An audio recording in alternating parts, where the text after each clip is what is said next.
In the beginning was the Word, and the Word was with God, and the Word was God. Hello friends. Today I have a message for the Divine Feminine Collective. I wasn't intending to record today, but it happens to be the 22nd of the 2nd. And I feel that we are at a tender rupture point, juncture point, karmically. One that is about to determine the next revolution of our journey, whether we experience a timeline that is exalted, that is in service to the highest, or whether we will have to relive or perhaps re-experience the lessons of this Earth School year. As I've mentioned in a previous video, we're in a time of karmic grading.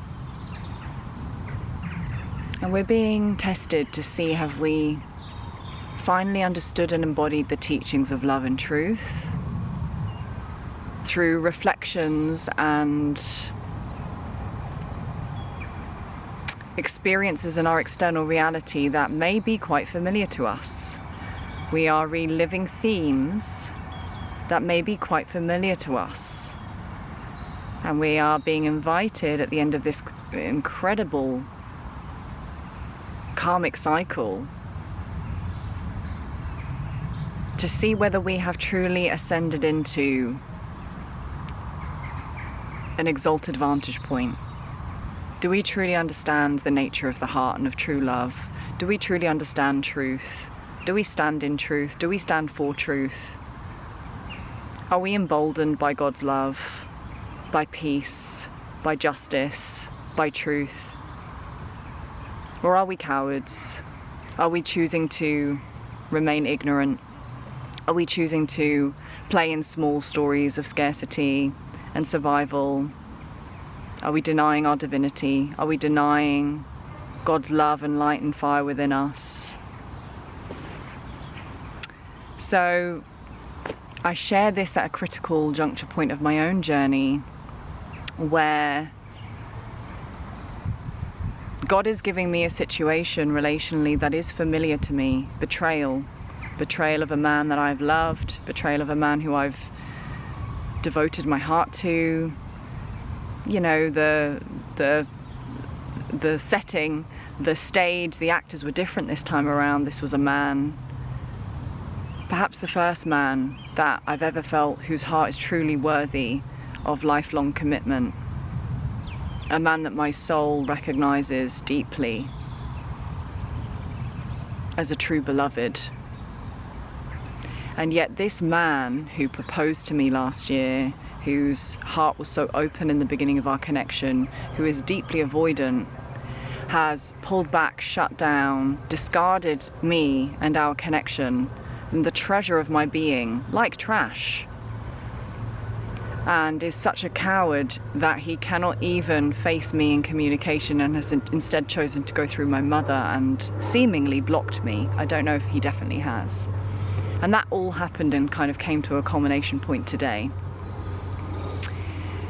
And make no mistake that the composure I portray in this video is laced with many things. It's laced with devastation at the betrayal of a man whose heart I have so deeply honoured, and who I know at some level has seen and honoured me, and yet at an earthly level he has become such a slave to his conditioning. He is so scared of what he will find behind the iron wall around his heart that he has chosen to run instead of to stay and fight for truth and love. And so there is rage and anger that has been triggered through this situation. But that rage and anger, of course, doesn't start with him. He has simply lit a match. And the fire that rages within me now is a rage and an anger that is reconnecting me to a power that was lost many lifetimes ago, through the persecution of the divine feminine, through the betrayal and the denial of the divine feminine, of innocence, of purity, of love. How many times has the weak distorted masculine energy on this planet, and that is not just confined to men, that energy can reside within all beings and does on some level reside within all beings, but has often been animated by men. How many times has the lower expression of the masculine denied, disregarded, diminished the sanctity of the feminine, the sanctity of love, in favour of fear? How many times have we been here as a collective? Too many to count. Too many atrocities enacted under this energy of cowardice and fear. Too many injuries and insult to God's love to count. Too many times has union and the holy marriage within us and on this planet been sacrificed because humans and the distorted masculine has chosen fear over love. I've been here many times, in this incarnation and in many others, and I'm sure if you felt drawn to watch this, you too feel the truth of the words I'm speaking. We've been here so many times in this warfare that was deliberately designed to keep us in states of separation. We have been pitted against one another, male and female, masculine and feminine, to stop the holy marriage coming to fruition, to stop the sacred union templates rising on this planet, because the love that is accessed and opened when we come into the heart space together, both in our physical unions but also with God, is a fire that would burn everything that is false in this world to the ground. And they know that. The forces that are behind this inversion of the union templates, they know. They know what they've done in diminishing and denying and calling the feminine demonic and wrong and sinful. They know what they did when they wrote in Genesis that Eve was the sinner from eating from the great tree of Sophia, the tree of life, the apple of illumination. When the Kundalini, the snake, came to her, they knew what they were doing in their denial of the truth.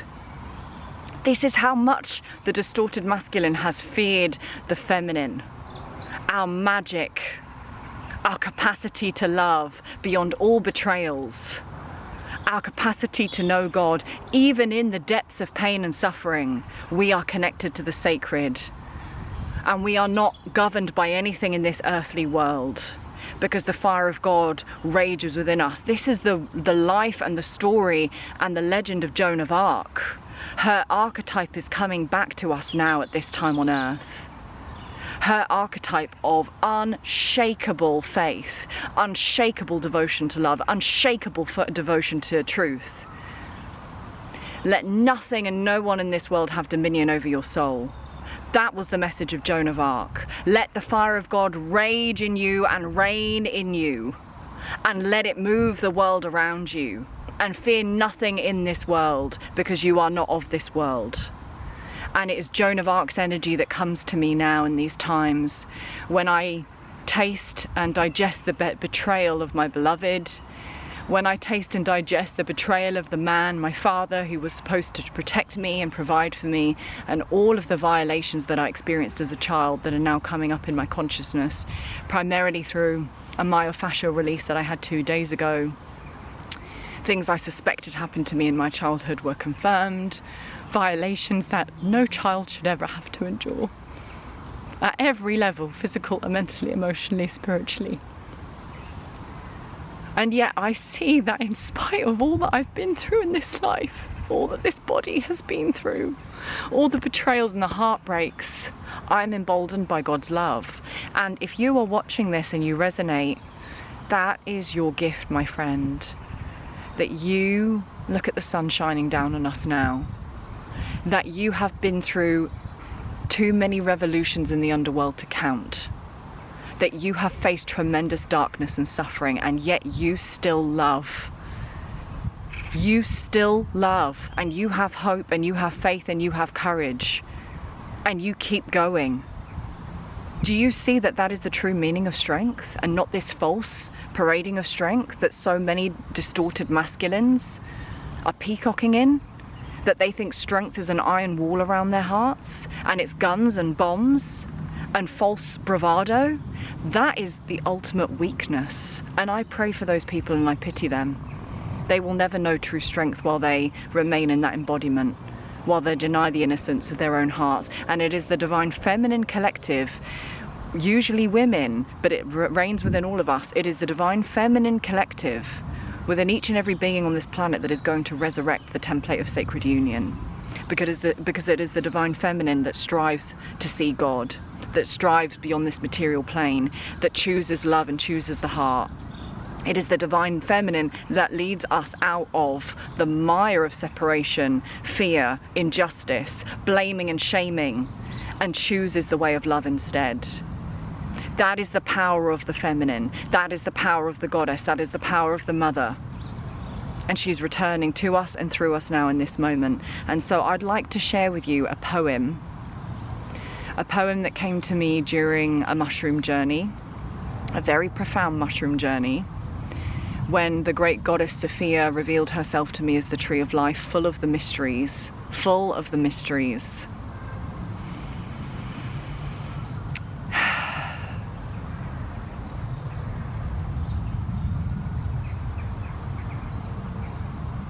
I invite you to take a deep breath and to come into your heart space as you receive these words that came through me, for me and for you during this journey.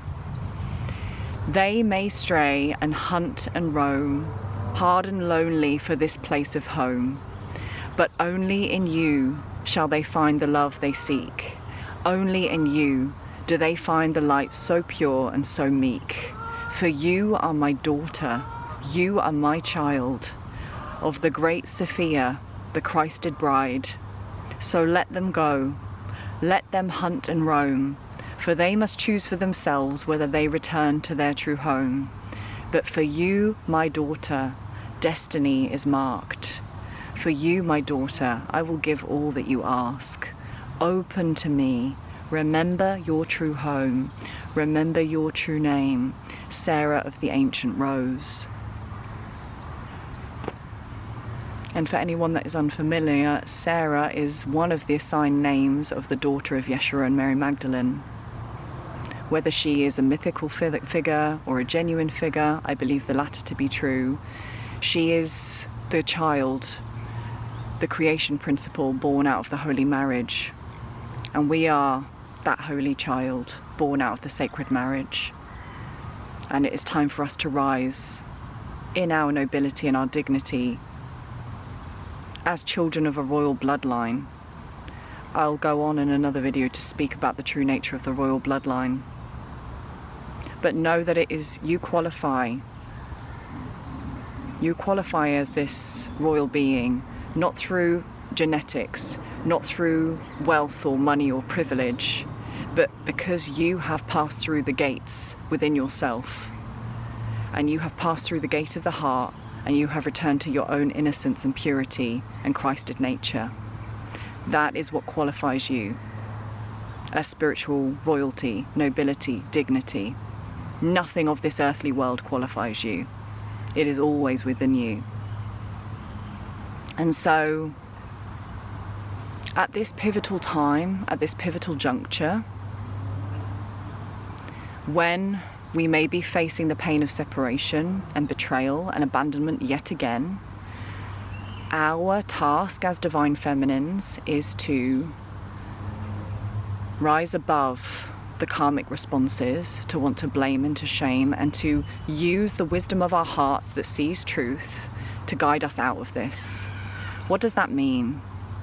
It means that we continue to hold the love we feel for those around us who are in forgetfulness and unconsciousness. And also we choose to finally be connected to our power and set the appropriate boundaries necessary for us to honour our sovereignty. So what is really coming up at this time is that the anger we may feel when we have experienced betrayal and abandonment and gross injustice is actually the lifeline to our power, the power that was siphoned and robbed of us during the witch trials, during the times of great persecution, of the true wisdom streams, of the divine feminine, of sacred union, when our throats were slit and we were hung and we were drowned and we were burned for burning with truth and burning with the light of God, because these egoic individuals feared that truth, because it robbed them of their idea of power, which is false. True power is born out of a marriage of the heart and the lower centers. It is not just serving the lower centers. That is false power. True power serves love. The true king, the true warrior energy of the solar plexus serves something higher than his own agenda. It serves love. So take the anger that you feel and the rage you feel bubbling up from every time your sacredness and your sanctity and your innocence was violated. Breathe it right in. Breathe into it. Let it fill you and marry it with the purity of your heart, and remember your true power as a divine child. Remember your true power.